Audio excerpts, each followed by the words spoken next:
Line నల్లు పెడతారు.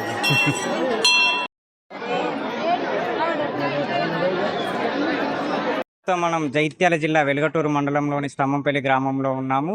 ఇక్కడ శ్రీ వెంకటేశ్వర స్వామి రథోత్సవాలు ఘనంగా ప్రారంభమైనవి.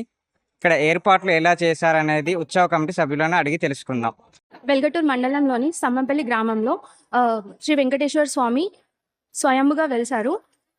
కొన్ని వేల సంవత్సరాల నుంచి ఇక్కడ బ్రహ్మోత్సవాలు జరుగుతున్నాయి. మాఘమాసంలో ప్రతి ఇయర్ ఇక్కడ జాతర అనేది జరుగుతుంది. ఒక 3-4 days జాతర అనేది ఉంటుంది. ప్రతి ఇయర్ ఎవ్రీ ఇయర్ వీళ్ళ ఇంప్రూవ్మెంట్ అనేది చాలా బాగుంది. ప్రతి ఇయర్ స్టన్ అయిపోయేలాగా ఒక్కొక్క ఇంప్రూవ్మెంట్ చేస్తున్నారు. ఇక్కడ పెద్ద చెరువు కూడా ఉంది.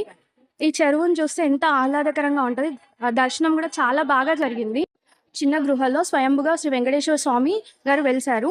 ఆ చిన్న గృహలోకి వెళ్ళడం అనేది ఒక ఎక్సైట్మెంట్ అండ్ ఒక అడ్వెంచర్ లాగా ఫీల్ అవ్వచ్చు. ఎందుకంటే ఆ చిన్న గృహలో వంగి వెళ్ళడం అనేది ఒక డిఫరెంట్ థింగ్. ఆ చిన్న గృహలో నుంచి బీర్పూర్కి కూడా దారి ఉందని పురాతనంలో చెప్పారు. అనుకొని గుట్ట పైన గండదీపం వెలిగిస్తే ఆ కోరికలు నెరవేరుతాయని ఇక్కడ పురాణాలు చెప్తున్నాయి. మేము దర్శనంకి లైన్లో 11 గంటలకు వస్తే 2కి దర్శనం అయిపోయింది. ఈరోజు రథోత్సవం కూడా ఉంది. ఈవినింగ్ రథోత్సవం జరుగుతుంది. ఊర్లో ఉన్న వాళ్ళందరూ ఇక్కడికి వచ్చి ఈ రథోత్సవంలో పాల్గొంటారు. నమో వెంకటేశ, నమో శ్రీనివాస, గోవింద గోవింద. అది చాలా బాగా జరుగుతుంది. ఇయర్కి చాలా డెవలప్మెంట్ కూడా ఉంది. ఇంకా దీన్ని ఇట్లానే డెవలప్ చేయాలి. భక్తులు కూడా చాలా వరకు వస్తున్నారు. ఇక్కడ ఏంటంటే చాలా ఫేమస్ ఈ టెంపుల్ కూడా. మనకు ఏ కోరికలు కోరుకున్నా కూడా నిలవేరుతాయి కంపల్సరీగా. మేము కూడా చాలాసార్లు మొక్కుకున్న మొక్కులు కూడా నిలవేరినాయి. చాలా బాగా అనిపిస్తుంది. ఇక్కడ వాతావరణం కానీ అట్మాస్ఫియర్ చాలా బాగుంటుందండి. ఇవాళ మా స్వామివారి రథోత్సవం ఉన్నది. ఈరోజు భక్తులు భారీ ఎత్తున వచ్చారు. దాదాపు 70,000 నుంచి 1,00,000 వచ్చారు. బాగా రంగరంగ వైభవంగా జరిగింది. ఇక్కడ మళ్ళీ ఆర్కెస్ట్రా ప్రోగ్రాం కూడా బ్రహ్మాండంగా నడిచింది. అంత భక్తులు కూడా మంచిగా ఉత్సాహంగా ఉన్నారు. భక్తులు కూడా బాగా చాలా బ్రహ్మాండంగా జరిగింది. అందరు కూడా దేవుని ఆశీస్సులు ఉన్నాయి. ఆ దేవుని ఆశీస్సులు తీసుకొని అందరు కూడా మళ్ళీ వెళ్ళిపోవడం జరిగింది. సాయంత్రం 5 గంటలకు రథోత్సవం ఉంటుంది. అప్పుడు కూడా భారీ ఎత్తున నడుస్తూ ఉంటుంది. అన్ని సౌకర్యాలు ఉన్నాయి. చాలా హ్యాపీగా ఫీల్ అయ్యారు. హ్యాపీగా దేవుని దర్శనం చేసుకున్నారు. హ్యాపీగా భగవంతుని ఆశీస్సులు అందరికీ ఉన్నాయి. అయ్యగారు కూడా చాలా అందరికీ ఉండి వాళ్ళకు మంచిగా వెళ్ళవెలుపులు ఉండాలని కూడా అయ్యగారు కూడా బాగా దీవెనార్థం పెట్టండు. మంచిగా అందరు కలిసి పోతున్నారు. పోలీసు బందోబస్తు బ్రహ్మాండంగా ఉన్నారు. పొద్దుగాల్సిన సిబ్బంది బరాబర్ ఉన్నారు. ఇక్కడ ఇప్పుడు ఎస్ఐసార్ కూడా వచ్చిండు. అంతా చూసుకొని కూడా వేయండు. బ్రహ్మాండంగా నడిచింది. ఇక్కడ ఊళ్ళే మన కమిటీ మెంబర్సే కాక ఉత్సవ కమిటీ మెంబర్సే కాక చైర్మన్ కానీ ఇంకా ఊళ్ళో వాళ్ళు కూడా బాధ్యత తీసుకున్నారు. చాలా బ్రహ్మాండంగా నడిచింది జాతర వల్ల. ప్రత్యేక దర్శనం అంటే అది పెట్టారు. ప్రత్యేక దర్శనం కూడా ఉన్నది. ఈ విఐపీలు జువాడి కృష్ణారావు వచ్చాడు.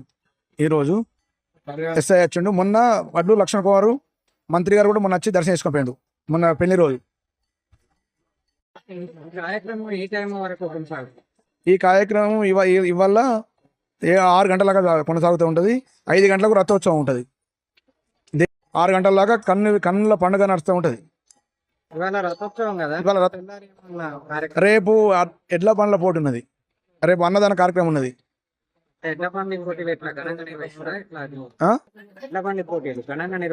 ఘనంగా నిర్వహిస్తాం.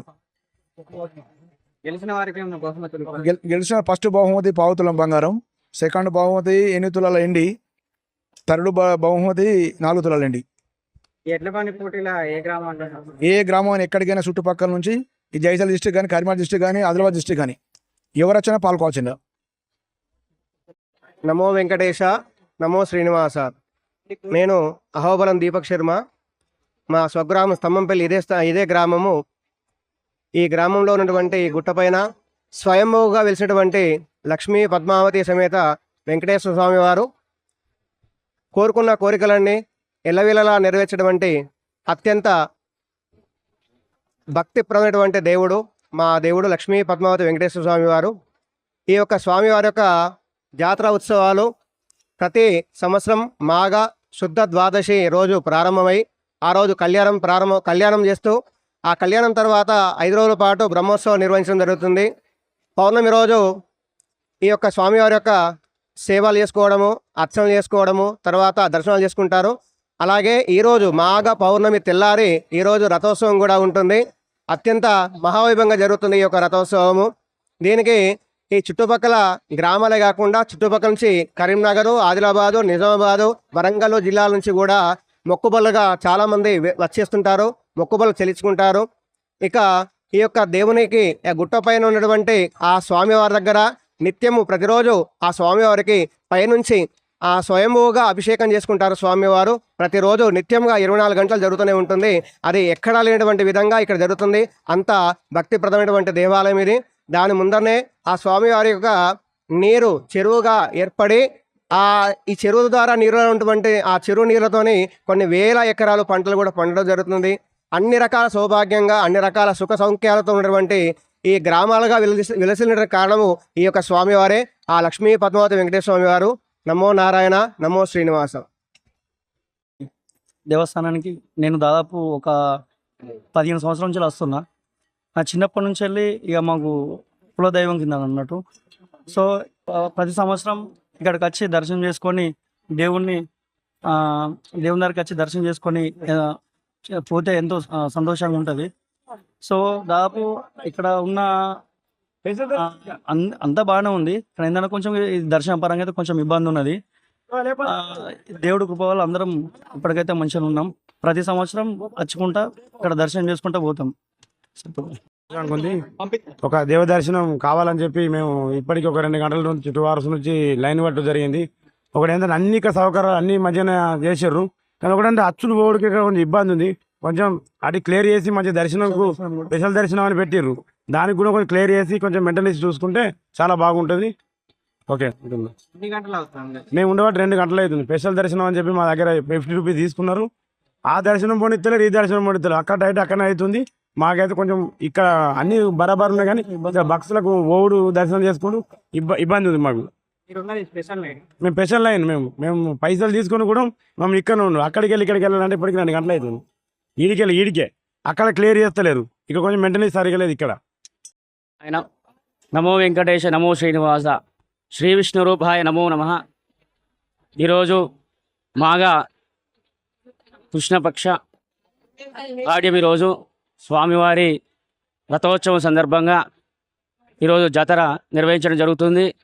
ఇది బ్రహ్మోత్సవాల భాగంగా ఈరోజు దర్శనాలు, సాయంకాలం రథోత్సవ కార్యక్రమం నిర్వహించడం జరుగుతుంది.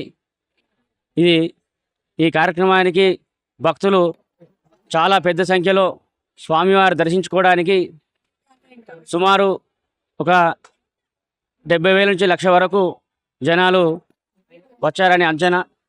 ఇంకా సమయం ఉంది కాబట్టి ఇంకా వచ్చే అవకాశం ఉంది. అలాగే ఉత్సవ కమిటీ సభ్యులు కూడా భక్తులకు తగ్గట్టు తగు సదుపాయాలు నిర్వహించడం జరిగింది. చలవ పండిలైనా, చల్లటి త్రాగునీరైనా, అలాగే క్యూ లైన్లు అయినా దర్శనంలో ఎటువంటి లోపాలు లేకుండా వారు దగ్గరుండి నిర్వహించడం జరుగుతుంది. ఉదయం వేకువజాము నుంచి ఈ దర్శనాలు నిర్వహించడం జరుగుతుంది. చాలామంది ఉదయం నుంచి వచ్చేసారు. అయినా ఇప్పటికీ ఆ రద్దీ కొనసాగుతూనే ఉంటుంది. రథోత్సవం వరకు కూడా ఈ భక్తులు ఇలా వస్తూనే ఉంటారు. జనాలు కూడా భక్తులు చాలామంది వచ్చారు. వారికి తగ్గట్టు ఏర్పాట్లు కూడా నిర్వహించడం జరిగింది. మరి సుమారు 4 నుంచి 5 గంటల ప్రాంతంలో మనకు రథోత్సవ కార్యక్రమం ఉంటుంది. కింద స్వామివారి ఉత్సవమూర్తులను శ్రావధార కిందికి తీసుకుపోయి ఈ రథంలో వేంచేసి వారిని ఊరేగింపుగా ఆ రథాన్ని ప్రజలందరితో నిర్వహించడం జరుగుతుంది. కనుక భక్తులందరూ ఈ రథోత్సవ కార్యక్రమంలో కూడా చక్కగా పాల్గొని స్వామివారిని దర్శించుకొని వారి యొక్క కృపా కటాక్షాలు, దీవెనలు అందుకోవాల్సిందిగా మనవి.